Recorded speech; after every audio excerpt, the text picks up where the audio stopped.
Beloved voices in Hollywood rarely tremble the way Gary Oldman's did on the night the cameras were finally turned off and only a single red light kept blinking in the corner of the quiet room, a fragile heartbeat in a place where secrets had been buried for decades.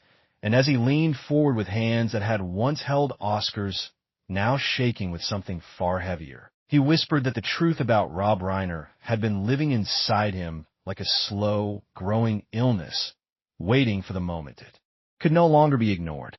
The air felt thick, as if even the walls were listening.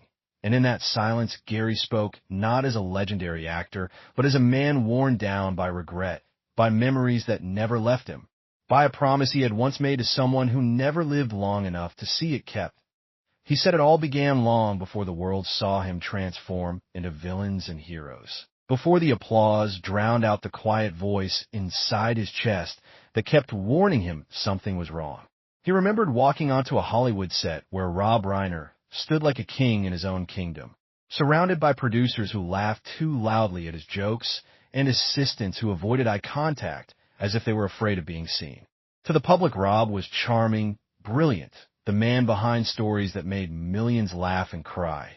But to Gary, there was always a shadow trailing behind him, something unsaid that pressed against the edges of every conversation. It was in those early days that Gary first felt the weight of a secret being passed from one soul to another without words, like a sickness you could catch just by standing too close. That Gary's voice cracked as he described the night he was invited to Rob's house, a place filled with movie posters and awards that should have felt like a temple to art, but instead felt like a mausoleum of broken promises. He said he had been young, eager to prove himself, desperate to be accepted by the people who decided who mattered in Hollywood and who disappeared. Rob poured him a drink and talked about storytelling, about how every great film had a hidden truth beneath the surface. And then, as the night grew darker, Rob began to talk about people who had gotten in his way. There were names whispered like curses, actors and writers who had once been close to him and were now gone, their careers quietly erased. Gary realized then that Hollywood was not just a dream factory. It was a place where silence could be bought and souls could be traded. As Gary continued, he spoke of how he met other legends who all seemed to carry the same haunted look when Rob's name came up. Morgan Freeman would grow quiet, staring into his coffee as if it held answers he did not want to see. Al Pacino would change the subject with a forced laugh that fooled no one. Even young stars like Leonardo DiCaprio, who had barely tasted fame, seemed to instinctively understand that there were certain doors you did not open if you wanted to keep working. Gary said it was like being part of a family that smiled for the cameras while hiding bruises beneath designer clothes. And every time someone tried to speak out, they were gently but firmly reminded how easily everything they loved could be taken away. The illness Gary mentioned was not just physical, though he admitted that the stress and fear had slowly eaten at his health over the years, bringing sleepless nights and a heart that often raced as if it were trying to escape his chest. It was an illness of the spirit, a constant ache of knowing he had seen things he should never have allowed to stay hidden. He spoke of a young actress who had confided in him through tears, telling him how a powerful director had promised her the world and then shattered her trust, and though Gary never said her name, the P on in his voice made it clear she had not survived Hollywood's cruelty unscarred. He said Rob had been at the center of too many of these stories, always untouched, always protected. While others paid the price, Gary's family felt the weight of it all even when he tried to hide it. He described coming home after long shoots, sitting at the dinner table while his children laughed and his wife tried to pull him back into the warmth of normal life. Yet his mind was still trapped in dark rooms and whispered conversations. There were nights he would wake up soaked in sweat, dreaming of voices calling his name, of doors slamming shut, of Rob's calm smile as he reminded people how small they really were. His wife would hold him and ask what was wrong, and Gary would say nothing, because the truth was too dangerous to speak even in his own home. There was a moment, Gary said, when he almost broke. It was after hearing that another actor, someone he had shared laughter with on set, had fallen ill and died with regrets that would never be resolved. In his last days, that actor had called Gary and begged him not to let their stories die with him. His voice had been weak, each word a struggle. But the message was clear that silence was killing them just as surely as any disease. Gary wept as he remembered that call, because he had promised to do something. Yet years passed, and fear kept him frozen as he leaned closer to the camera. Gary admitted that Rob Reiner had once confronted him about his loyalty, warning him in a voice that was soft but sharp that Hollywood was a place that rewarded obedience. Gary had nodded then, pretending to agree, while inside something broke. He realized that the man who made people laugh on screen had built a world behind the scenes where people lived in constant dread of crossing him. The tragedy was not just what had happened to individuals. It was how an entire industry had learned to look away. By the time Gary finished speaking, his eyes were red and his hands were clenched as if holding onto the last pieces of a life that had been shaped by secrets. He said he did not know how much longer he had, that age and illness had begun to whisper their own warnings, and that he could no longer carry this alone. The truth about Rob Reiner, he said, was not one simple story but a web of broken dreams and hidden wounds that stretched across Hollywood like a scar you could never fully heal. And this was only the beginning of what he had to confess as the room fell quiet once again, heavy with everything still left unsaid. Gary took a long breath before continuing, as if the very act of remembering was pulling something dangerous back to the surface. And he said there was a particular afternoon that haunted him more than any other, a day when the illusion of Hollywood finally shattered in front of his eyes. He had been on a soundstage with Rob Reiner, the lights blazing so brightly they erased all shadows, yet Gary swore he could feel darkness pooling just beyond their reach. A young screenwriter had been brought in, nervous and hopeful, clutching a script that he believed would change his life. Rob skimmed through a few pages, nodded politely, then told him in a tone so calm it was chilling that his story would never see the light of day unless certain people were kept happy. The man left the room pale and trembling, and Gary realized he had just witnessed a quiet execution of a dream. He said moments like that were never talked about, because Hollywood only remembers success, never the countless lives crushed to protect it. Over the years, Gary watched as those who dared to question Rob's authority slowly disappeared from projects, their phones no longer ringing, their names fading from call sheets. It was like a silent purge, and everyone who stayed learned to play their part in the lie. Gary admitted that he, too, had stayed quiet, taking roles, winning awards, building a reputation, all while carrying the guilt of knowing what his silence cost others. Every standing ovation felt a little heavier, every trophy a little colder. The emotional toll began to show in his body. Gary spoke of doctors' visits, of being told his blood pressure was dangerously high, of a heart that had been strained by years of stress and fear. He laughed bitterly as he said that playing villains on screen was easier than living with the monsters he had met in real life. There were days he could not get out of bed, days when the weight of what he knew made even breathing feel like a struggle. Yet he kept going, because in Hollywood you learn to smile through pain, to hide behind characters while your own life quietly falls apart. He shared how he once confided in a fellow actor, someone as respected as Tom Hanks, about the unease he felt around Rob. Tom had listened carefully, eyes filled with concern, and told Gary that the industry was built on compromises that often broke people. They both knew of colleagues who had paid dearly for refusing to stay quiet, and that knowledge kept them cautious, even as it ate away at their souls. Gary said it was a lonely place, being surrounded by fame and still feeling completely trapped. The darkest memory came from a private gathering at Rob's home, where a few powerful figures had gathered to discuss upcoming projects. Gary noticed how everyone deferred to Rob, how even producers who controlled millions seemed to wait for his approval before speaking. At one point, a disagreement broke out over a casting decision, and Rob's face changed in a way Gary would never forget.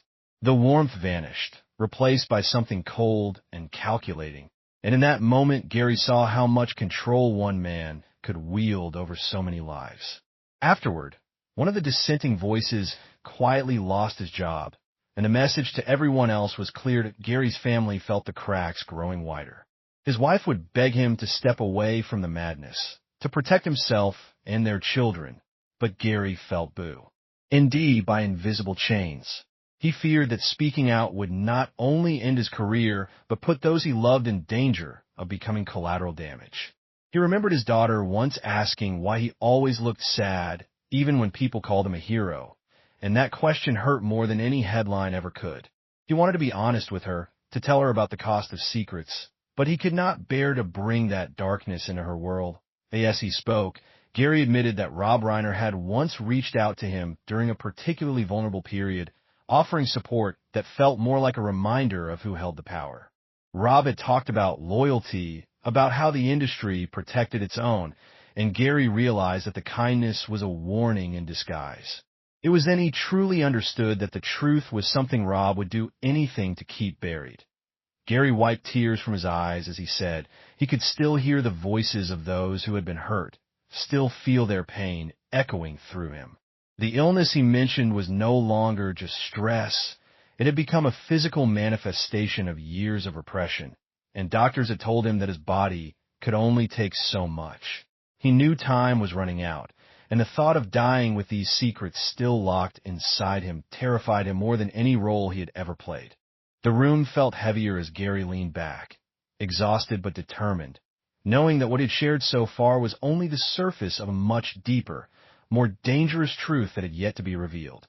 Gary's voice grew quieter, as if he were afraid the walls might remember what he was about to say, and he revealed that there had been one moment in his life when everything came frighteningly close to spilling out. It was at a charity event filled with flashing cameras and smiling faces, a night meant to celebrate the best of Hollywood. When he found himself standing beside Rob Reiner, while a journalist asked an innocent question about power and responsibility in the film industry, Gary felt his heart pounding so loudly he was sure everyone could hear it, and for a split second he almost spoke the truth. Rob's hand brushed against his arm, just lightly enough to be missed by anyone else. Yet the message was unmistakable, and Gary swallowed his words, smiling for the cameras while something inside him shattered. He spoke about the nightmares that followed, about waking up to the sound of his own voice in his head, screaming the things he was too afraid to say out loud. The stress took a deeper toll on his health, leading to hospital visits he kept secret from the public. There were times when he wondered if his body was trying to force him to do what his mind could not, to finally let the truth out no matter the cost. His doctors told him that years of anxiety had weakened his heart, and every time he left the hospital he felt like he was carrying a ticking clock inside his chest. The weight of secrecy affected his relationships in ways he could never repair. Friends drifted away, sensing that Gary was holding back something enormous. His marriage strained under the pressure, arguments breaking out over his constant absence, both physical and emotional. He loved his family fiercely, yet he felt he was failing them by staying silent, by choosing a career over the kind of honesty that might have saved his peace. There were nights he sat alone in his study, staring at LD photographs, wondering when exactly he had lost himself to fear. Gary said that other famous figures had tried to warn him, people like Meryl Streep and Robert De Niro, who had quietly shared their own uneasy experiences with the same powerful circle around Rob. They spoke in careful phrases, always aware that the wrong word could end everything. It was a strange form of brotherhood, built not on trust, but on mutual terror, and Gary realized that even the biggest names in Hollywood were not truly free. The tragedy that finally pushed him closer to breaking was the death of a close friend, a talented filmmaker who had once challenged Rob's decisions. Officially, it was called an illness, but Gary knew how deeply crushed that man had been when doors suddenly closed and opportunities vanished.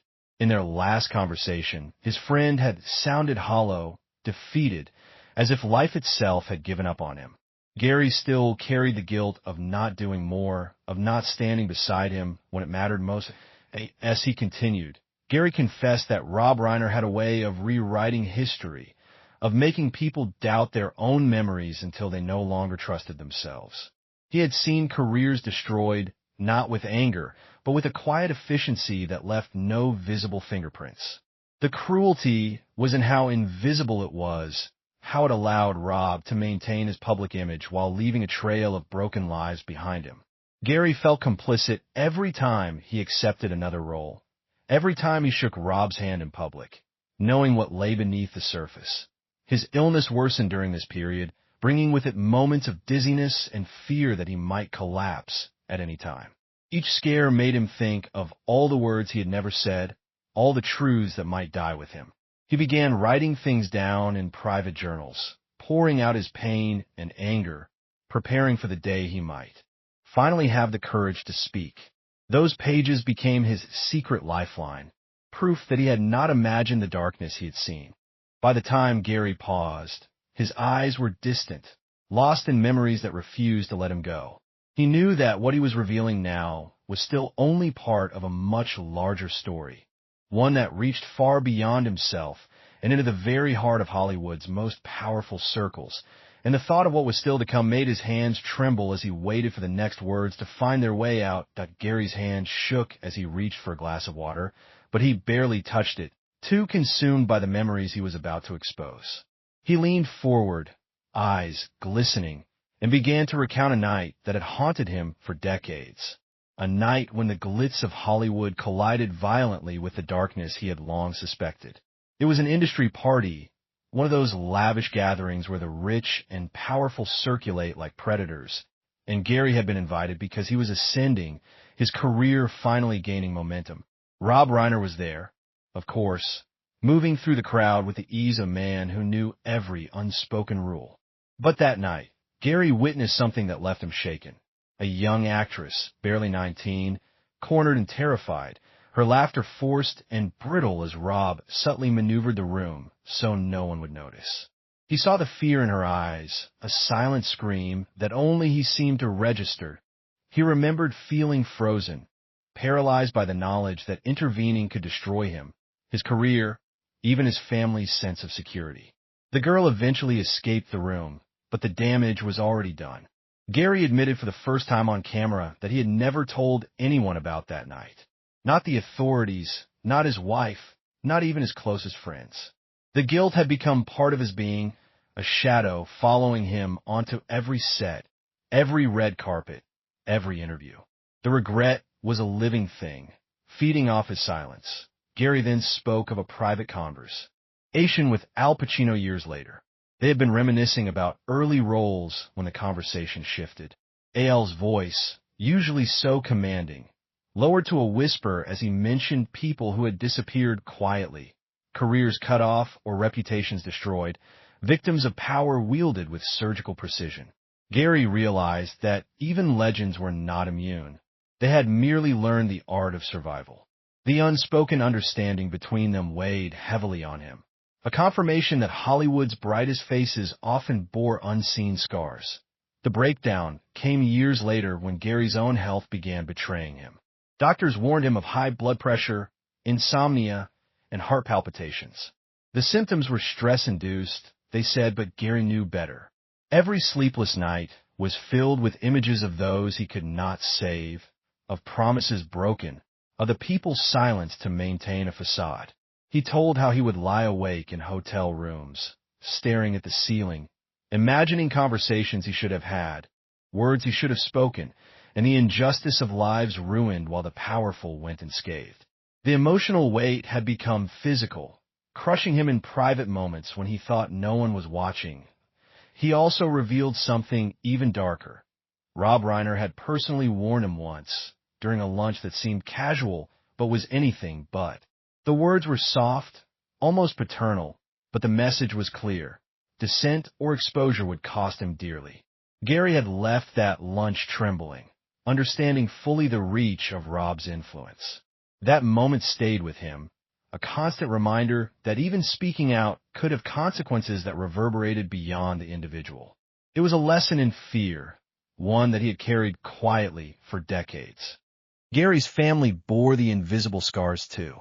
He described nights when his children would sense the tension, asking why he seemed so distant, why he sometimes withdrew into himself. His wife tried to shield them from his darkness, but he knew he had failed. The pressure to protect his loved ones while hiding a truth that was tearing him apart became unbearable. Gary admitted that he often wondered if the weight of it all would kill him before he could tell the world what he had seen, and the thought of leaving his children with the memory of his silence was almost too much to bear that he paused, swallowing hard, and told how he had written hundreds of pages over the years, journals filled with confessions and names, accounts of abuse and manipulation, of promises broken and lives quietly ended. Those journals were his only outlet, a record of the darkness Hollywood tried to hide. And now, at 76, he said, with age and illness pressing closer each day, he could no longer carry the burden alone. The world needed to know, if not for him, then for those whose voices have been silenced long. AG.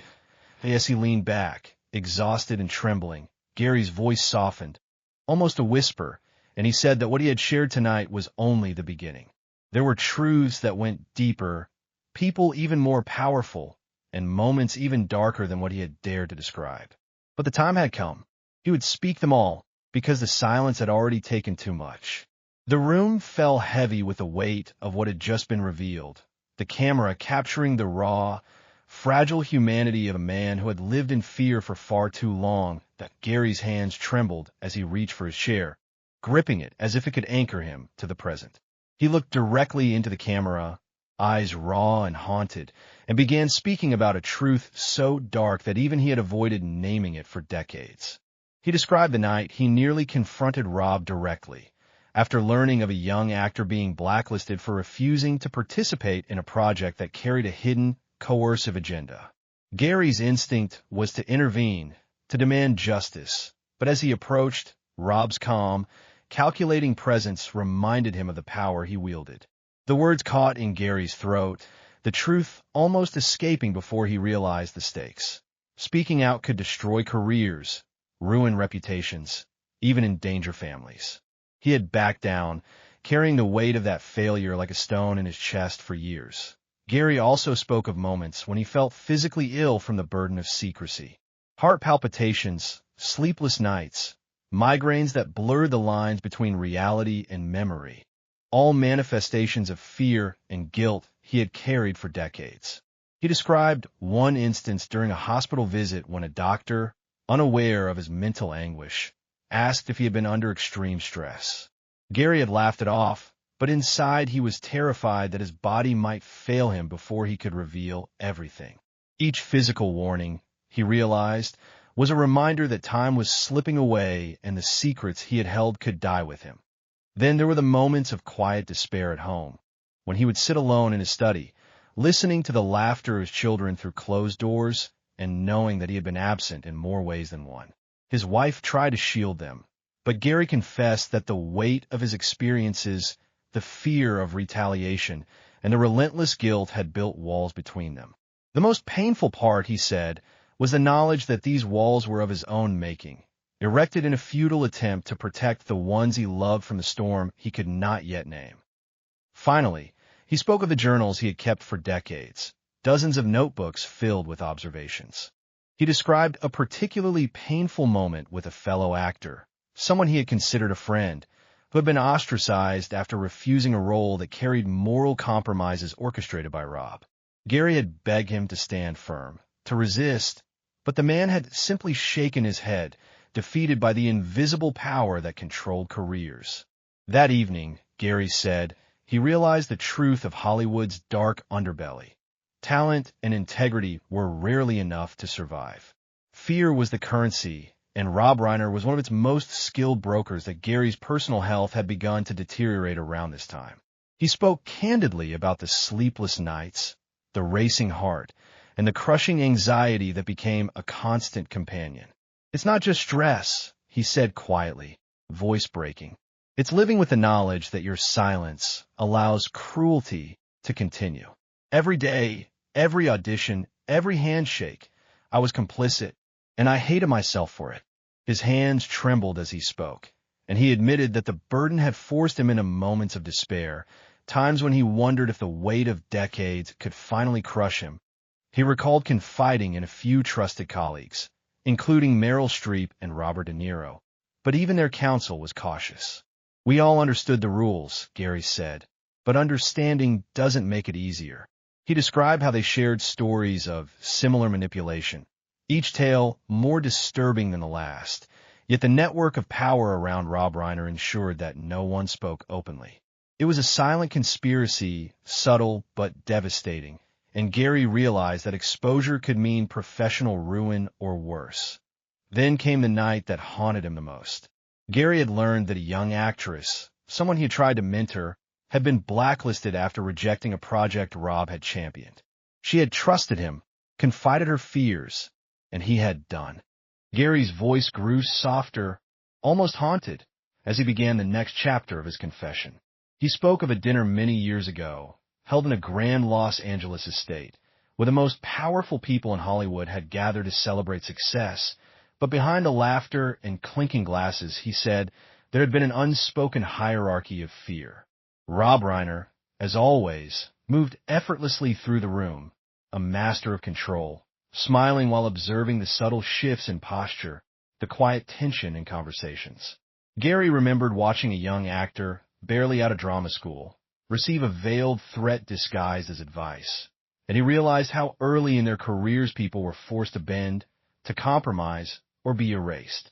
That night, Gary felt a sickening clarity.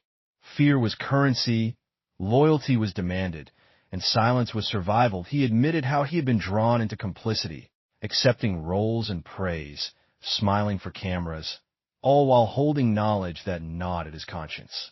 He described nights spent replaying events in his head, wondering if speaking out could have prevented tragedies, but the fear of retaliation was always stronger. I carried the shame like a second skin, he whispered, voice breaking.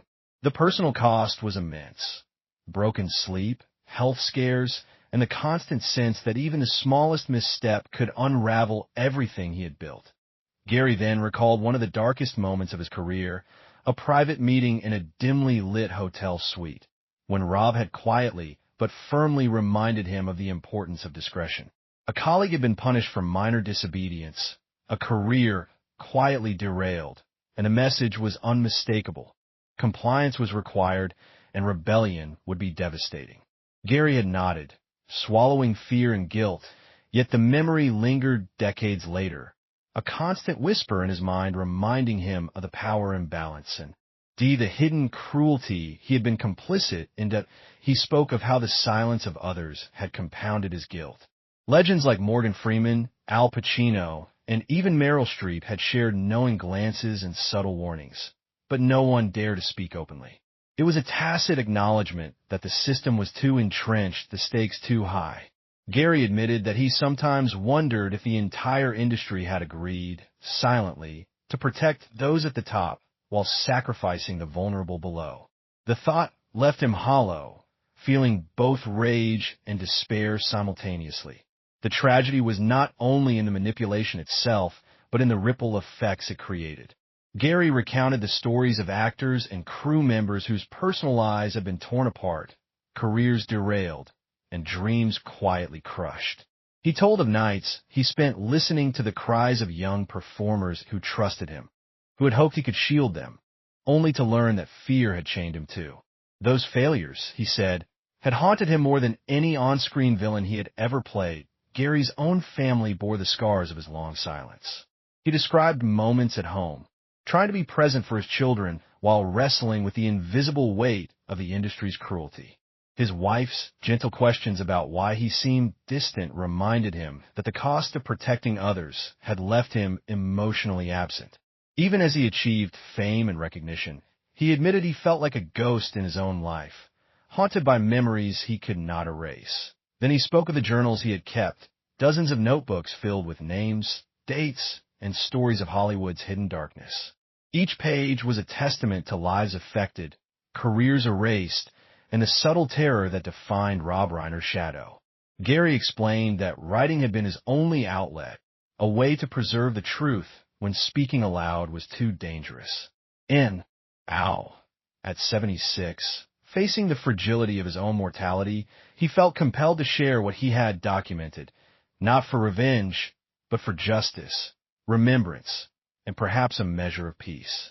He leaned back, eyes glistening, and admitted that revealing these truths came at immense personal risk, but the cost of silence had already been too great.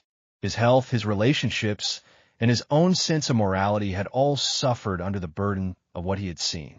The camera captured his vulnerability, every tremor and tear, as he prepared to take the next step, naming events and patterns that had remained hidden for far too long, exposing the full scope of the damage he had witnessed. Gary's voice dropped even lower, heavy with exhaustion and the weight of years he had carried alone. He told of a late-night phone call that had nearly broken him completely, a voice on the other end, trembling with fear, recounting how a young actor had been systematically silenced after challenging Rob Reiner's authority. The details were vivid and horrifying. Career sabotage, subtle threats disguised as mentorship, and the slow erosion of confidence until the victim felt they had no choice but to leave Hollywood entirely. Gary said he could still hear the voice as if it were inside his head, a haunting echo that never left him. "I promised myself I would protect them," he whispered, "but I couldn't. And I've lived with that every day." He described how these patterns repeated over decades.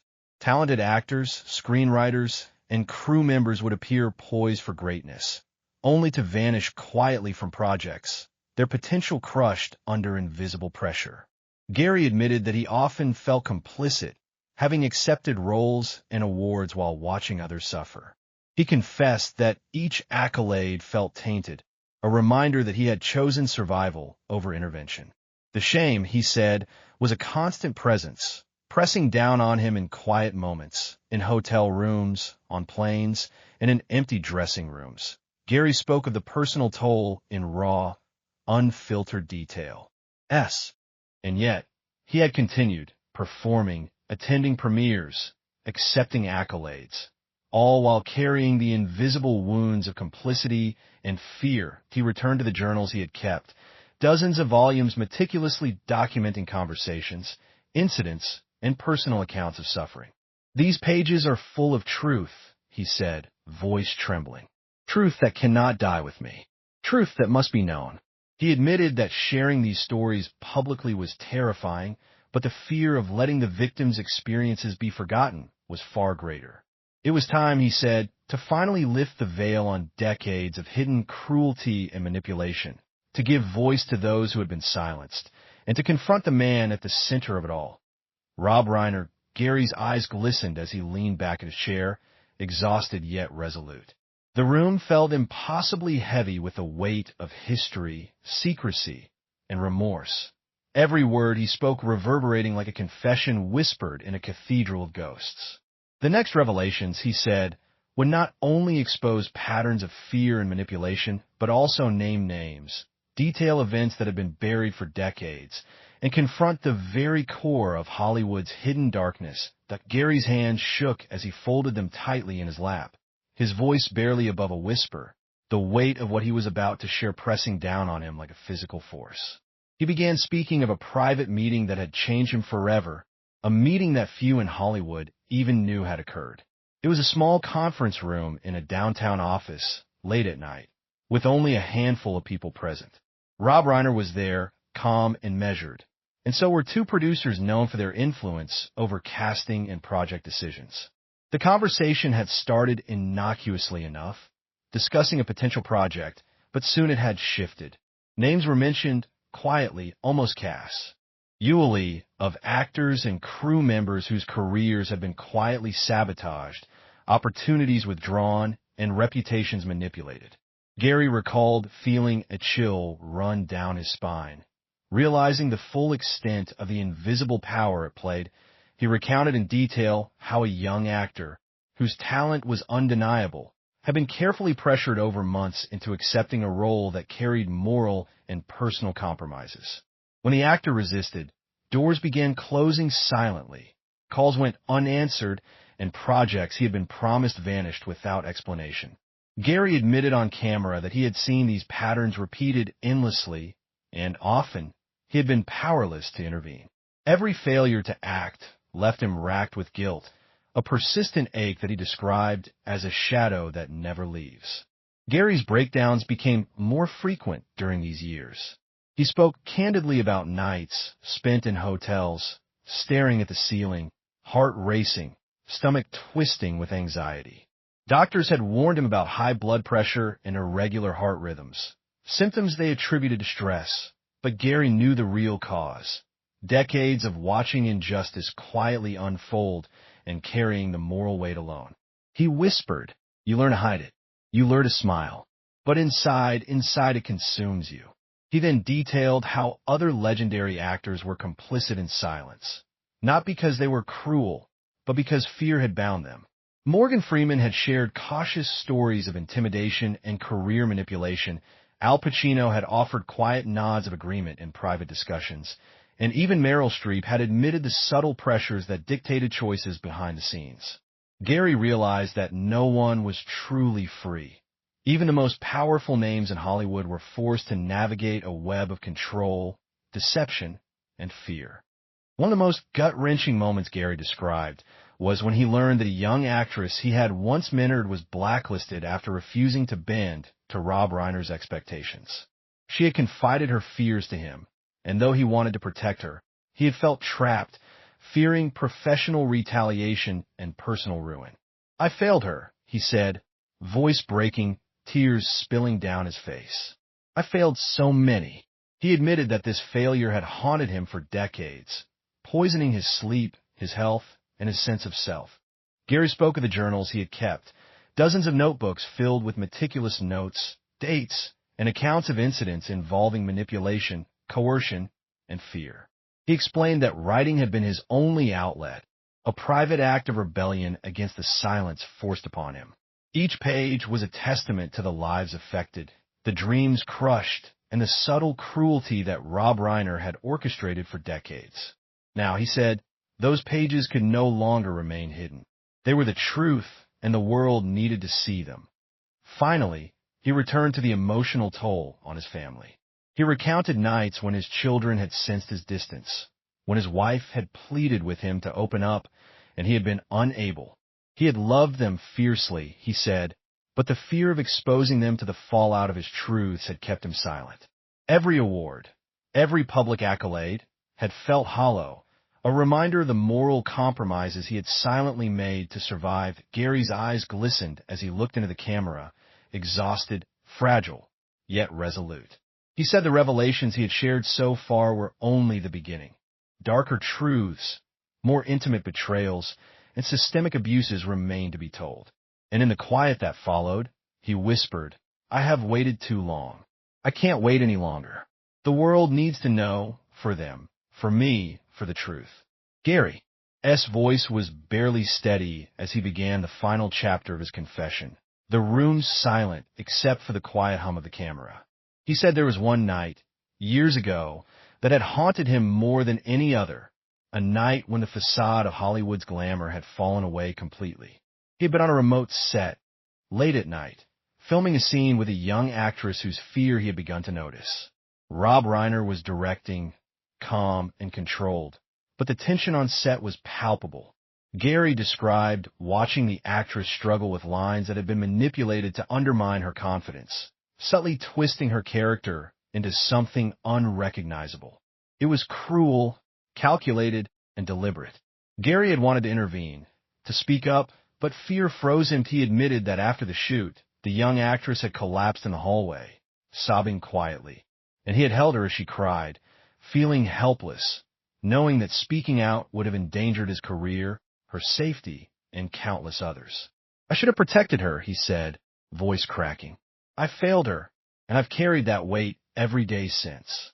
The regret in his eyes was raw, the kind of deep, unrelenting sorrow that only decades of silence can create. Gary then spoke of Rob Reiner's subtle mastery over perception.